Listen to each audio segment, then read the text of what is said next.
Hey everyone, it's Jake with Bond Performance again. I've been meaning to make this video for a while. I started shooting it a couple months ago, so I might throw a couple clips in there. But just want to try and help you guys out that are entering the MQB platform, potentially looking to buy a Mark 7 or 7.5 Golf GTI, GLI, or Golf R. There's some pretty simple ways to protect yourself from potentially picking up a used car that's been road hard and put away wet, extensively modified and potentially returned back to stock. I'm a big advocate for modifying this platform. It's a really great platform to build on. There's a ton of unlocked potential in these cars.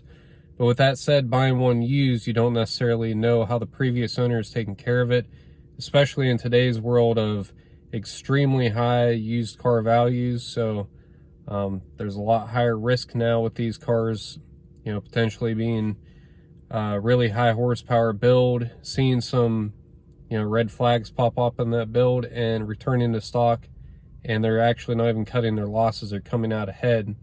So it's really putting the used buyers at a big risk that wasn't really the precedent before.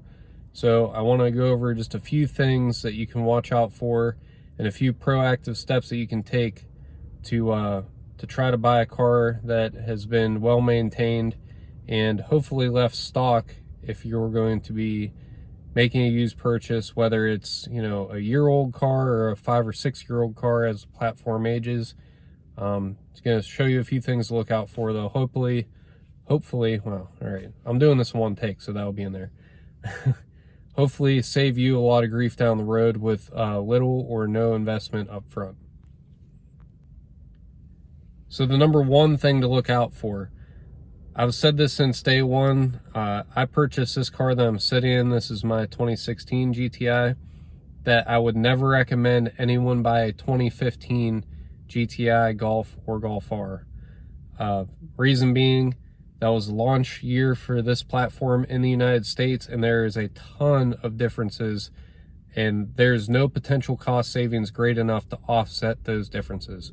Number one being the informant system. Did not have Apple CarPlay, did not have reverse camera. Those are two deal breakers for me personally. Even my older vehicles like my Suburban have those added after the fact.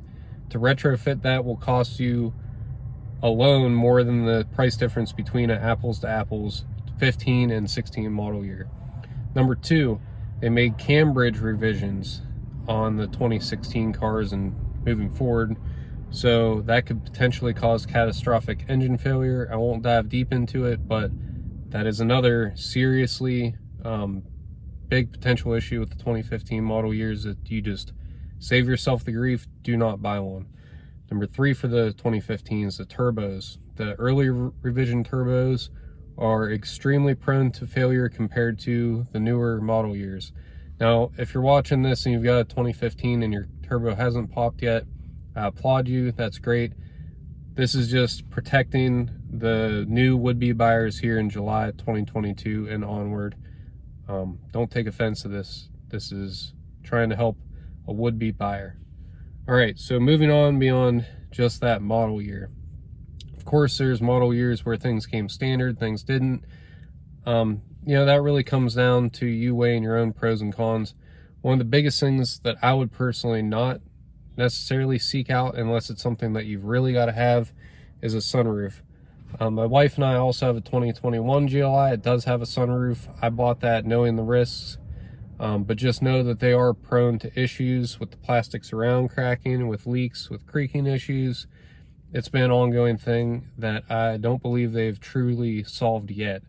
And like I said, this platform's getting a little long in the tooth. 2015 was a while ago. And that panoramic sunroof still has not really been resolved 100%. So that's something to be aware of. If it's something you could kind of live without, like me personally, I'm not really a big sunroof guy. That's why my car doesn't have one. So if you're kind of indifferent, I'd skip it altogether. So moving on to the modification side of things. The number one biggest thing that any buyer of a used car should do is take it to a Volkswagen dealership and have them plug it in and do a diagnostic scan. Worst case, it should cost an hour of labor.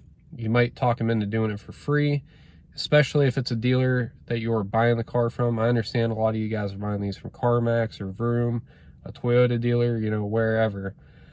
But regardless, it'll save you thousands potentially in the long run, and a lot of grief if you can get them to plug into the OBD2 port and do a diagnostic scan. They can do it, just that scan. As soon as it's done, it'll either flag the car TD1 or not. So TD, or Tango Delta 1, is a designation through VW for the car's tune counter being different than their factory records show.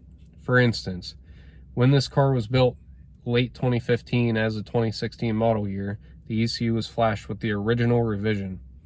Say it had gone back through the dealership network and they had a revision to the tune that they personally loaded from VW, that would put the flash counter at 2. Now this car has been tuned APR Stage 1, APR Stage 2, and APR IS38, which it currently is now. So if my car was to be plugged into a diagnostic port and I had removed the IS38 tune, that would be the 2 original tunes plus the 3 that I've done, plus 1 more for me removing the tune, which would flag the car TD1. Now granted, this thing's got 122,000 miles on it. The warranty has long since been voided, but this is still really valuable information to know, because to the unsuspecting used car buyer, this car could be put back completely to stock, yet it's been tuned, track driven, you know, ran hard this entire life. Now, it's been my car since new. I've taken very good care of it, used proper warm up and cool down etiquette as far as aggressive driving, you know, more frequent maintenance intervals. I've never had a problem with it. But generally speaking, a tuned car, especially one that's as old as mine, a 2016, hasn't necessarily had that proactive knowledge and maintenance behind it, and could potentially be a ticking time bomb. So I shot some short little clips of my wife's GLI. They're not well lit.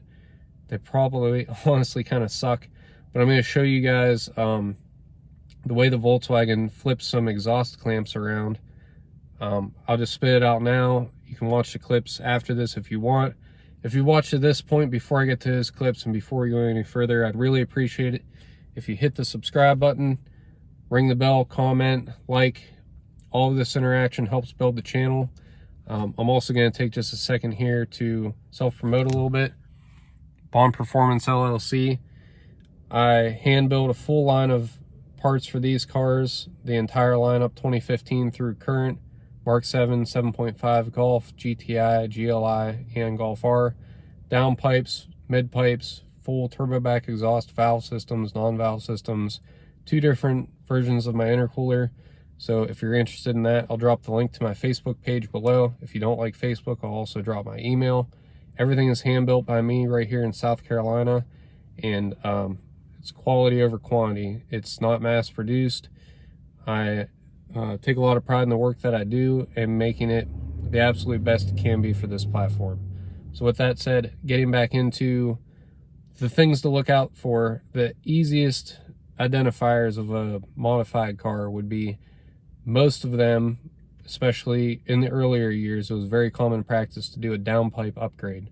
Volkswagen points it's either M5 or M6 Allen key towards the firewall where you cannot see it. You're reaching in blind.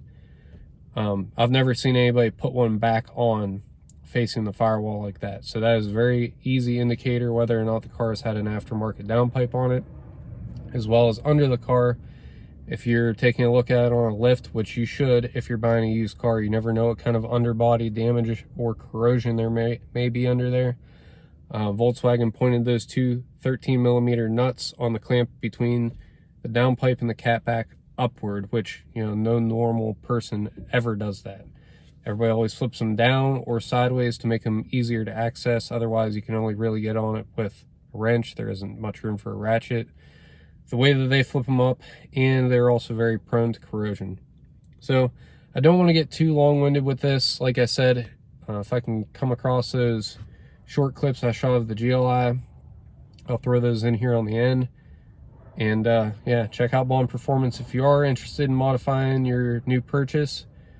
And I hope this will help save some grief, because I've seen a ton of people having problems with their newly purchased used MQB platform cars. And I hate to see you guys have that kind of experience on the platform. It's a great community and a great car. Thanks for watching. So look at my wife's GLI. It's completely unmolested, all stock. We bought this car new, so I know that it hasn't been touched. So I just want to show you, this is how VW installs the V-band for the connection of the downpipe to the turbo. This is a very easy tell if the car has been modified, because even if somebody returns it to stock, I've never seen anybody put the V-band on that way with the Allen fastener facing the firewall where it's hard to get to.